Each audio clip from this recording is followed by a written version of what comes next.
আজকের এই দিনে জিয়া তোমায় মনে পড়ে। চট্টগ্রামে বিএনপির ৪৬তম প্রতিষ্ঠাবার্ষিকী উপলক্ষে বিএনপির প্রতিষ্ঠাতা ও সাবেক রাষ্ট্রপতি শহীদ জিয়াউর রহমানের কবর জিয়ারতের কর্মসূচি পালনের উদ্যোগ নেন মহানগর বিএনপি।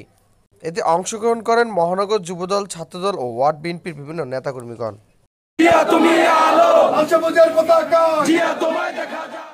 গত রবিবার মহানগর যুবদলের যুগ্ম সম্পাদক এরশাদের উদ্যোগে নেতাকর্মীদের একটি দল সকাল ৯টায় বিএনপির মহানগর কার্যালয়ের নিজ ভবন থেকে রাঙ্গুনিয়ার কবর জিয়ারতের উদ্দেশ্যে যাত্রা শুরু করেন।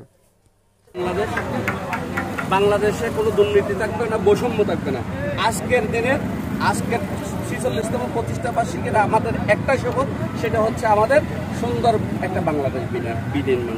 সেজন্য যুব সমাজ ইনশাআল্লাহ সবাই কাঁধে কাঁধ মিলিয়ে জাতির সাথে কাজ করব। রাষ্ট্রপতি জিয়াউর রহমানের মাজার জিয়ারত করতে পারলাম, এটা আমাদের জন্য অত্যন্ত আমরা উজ্জীবিত হয়েছি এবং আমরা এখান থেকে শপথ নিয়ে যাচ্ছি এই ছাত্র জনতার গণ অভ্যুত্থানের মধ্যে দিয়ে শহীদদের রক্তের যে স্বপ্ন, এই স্বপ্নকে বাস্তবায়ন করার জন্য আমরা কাঁধে কাঁধ মিলিয়ে কাজ করব।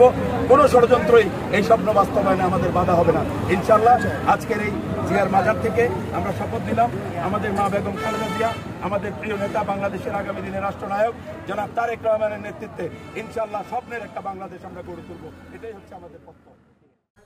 উক্ত যাত্রায় উপস্থিত ছিলেন চট্টগ্রাম মহানগরের যুবদলের সভাপতি মোশাররফ হোসেন দীপ্ত, সাধারণ সম্পাদক মোহাম্মদ শাহেদ, যুগ্ম সম্পাদক এরশাদ হোসেন সহ উপস্থিত ছিলেন যুবদল, ছাত্রদল সহ বিভিন্ন নেতাকর্মীগণ।